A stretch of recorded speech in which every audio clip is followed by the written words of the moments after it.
Hey guys, Evan here. I hope everyone had a good trading week, or at least just stayed disciplined. I mean, this market is so dead, man. There's just not a lot of opportunity coming around right now. I mean, at least for me, my big gapper setup hasn't come in like 3 weeks, and I've really just been sitting on my hands most of the time, just staying disciplined. Really want to stay patient and just wait for my trade to come to me. I really don't want to force any trades right now. I take an unnecessary loss from a trade that wasn't really there, and I just forced it. Especially in this market, because it would probably take some time to recover from that loss, because there's just not a lot of opportunity right now coming my way to give me the chance to recover from. The only trade that really came my way all week was HTZGQ, and this is really all I traded the entire week. And that's why I'm making this video, because I want to share the setup with you guys, and I want to go over my trade this week. And this is a first red day OTC short setup. I mean, this is right out of Tim Grittani's playbook. If you haven't watched Trading Tickers, this is in one of his chapters called the OTC short setup. He's got a lot of live trading examples in there, and I highly recommend you go watch it. And okay, well, let's get into it.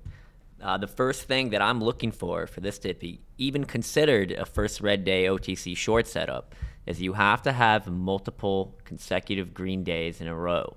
Multi-day extension. Check this out. You got 1, 2, 3, 4. 4 multiple green days in a row. This thing's extended all the way from the lows, from the low 3s all the way to the high 7s. That's over 100%. That is an extended daily chart. And here's that first red day. Let's give you another example. ALPP. Right here. 1, 2, 3, 4, 5. 5 multiple green days in a row. And not a single time did this thing ever dip red. It held green the whole way. The higher this goes, the better. The more extension means there's just that much more room for this thing to come down and take advantage of the short when this thing decides to shift momentum and run out of steam. HMBL. Here's another one. 1, 2, 3, 4, 5. 5 multiple consecutive green days in a row. Get that extension daily. That's straight up price action. And here is this red day. This is exactly what I look for the setup. You have to have it. Go back to HTZGQ. And again, none of these dipped red a single time. And that's usually my favorite setup about these, when not a single time does this ever go red. That's what I look for, because that big momentum shift usually occurs a lot of the times when this stock finally decides to go red for the first time, as it did here. When that stock finally goes red after multiple days of extension of never going red, that's usually that signal of when I'm looking to get short. Longs are trying to get out of their position. They're all trying to sell. Shorts are trying to jump in, and it really indicates a really big momentum shift. And that's exactly what I look for to take advantage of.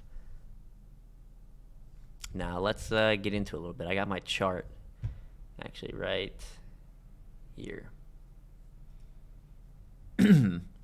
Right here. So that thing closed at 680, gapped up a little bit here at 692, and we have a weak open. That's one thing I'm looking for. I am eyeing the level 2. I am eyeing the prints. Immediately I saw some pink panic prints going on, and I immediately wanted to get in. And if you want a good example of what a good weak open looks like, I actually can send you to a video. Mike Huddy goes over a really good example of him live trading an OTC short setup. And he has an example of a weak open, and he nails it. I highly recommend you go check that out. Let me show you. I'll show you exactly where it is. Just type in Huddy.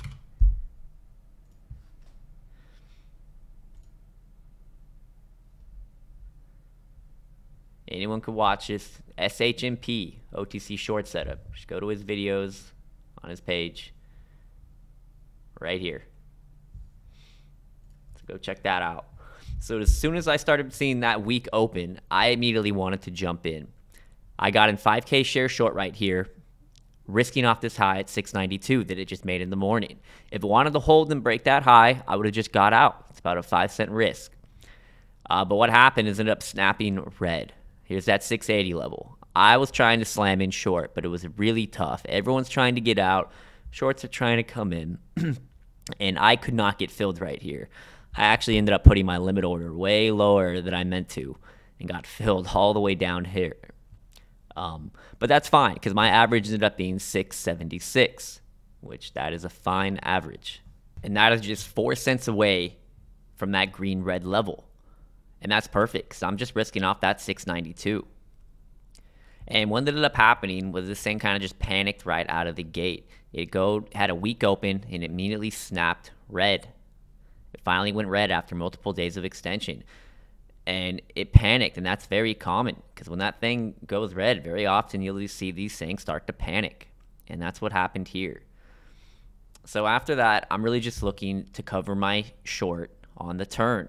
After these big panics, we always get a big bounce afterwards when that thing decides to turn. This is also, the panic dip buy right here. This is what Tim nails like all the time.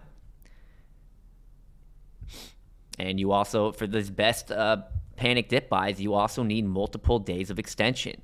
So, you could short them on the way down for the first red day. If you missed a short, try to catch the panic.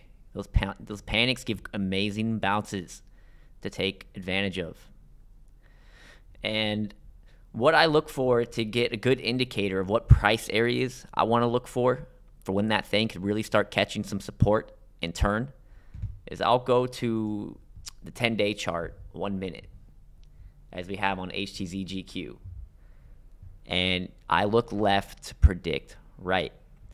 As you can see, this panic went all the way down to the 620s. We'll check it out right here. Look at all this support at the 620s, 610s, low sixes. These are the areas I'm looking for. This is where I'm saying, okay, at these prices, this thing could start to really catch some support after a panic. And these are the areas I want to look for that turn. So I'll be eyeing the level 2. I'll be looking for those bids to stack, for volume to come in, to give me an idea in prices I need to pay attention to of when this thing can really turn and give a good bounce. Because then I'll be looking to cover my shorts and even go long for the panic dip. And let's go back. And that's what happened here, but I didn't get any out. I didn't end up getting long on this. I don't always trade these setups perfectly, and I often miss it sometimes, but that's all right. You can't do every trade perfectly. And ended up giving a huge bounce, actually, all the way back up to my average pretty much at the 676. And I ended up actually just shorting some more, shorted some right here. And I covered a little bit thinking it might push to more closer to that green-red level here at 680, but it didn't. And then I ended up just getting right back in right here. And then I just stayed patient, covering throughout the day. Anytime I thought I was trying to hold, taking out some pieces, staying patient, because it is the first red day, and these things can unwind more than you think. I was thinking this one would unwind a little bit more throughout the day, but it didn't. But it gave a great move, and I took advantage of it, and I took the move that I'm comfortable with. Ended up covering the rest towards the end of the day. And that was my trade on this week. Now, this pattern doesn't always do the same thing. You're not always going to have that week open and that immediate snap to red and catch that panic. Sometimes you'll get a really big push out of the open, really big parabolic move, shorts getting squeezed. And let me show you an example of that one. So let's go to my Twitter page. We got to search for it.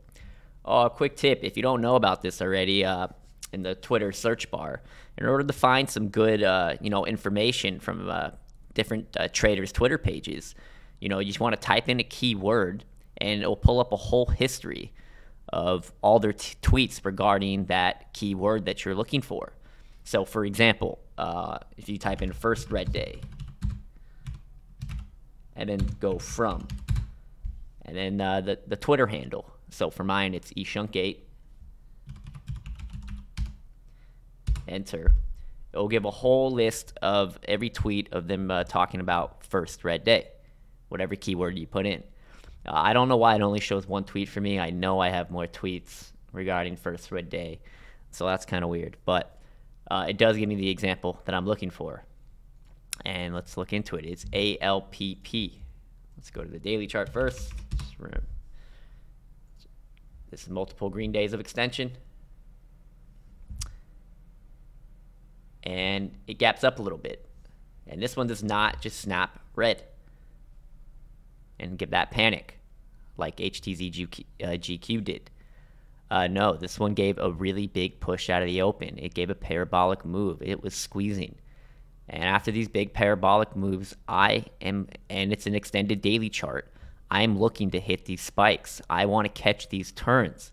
Because when this thing decides to turn, it's going to have some pullback.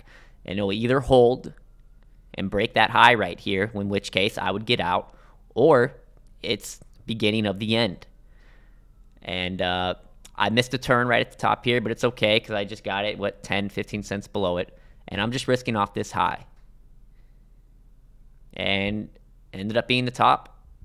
And I stayed patient with a really, really nice average, risking up these highs here. And eventually it did go red. I didn't catch the turn. Again, I don't always trade these perfectly. But I remain patient, as long as it doesn't hold green here and start recovering and going back up towards my entries, I'm fine. I have no problem being patient. These things can unwind more than you think. And I just cover throughout the day, paying myself. And that's it. Those are 2 ways I'm looking for to short this first red day.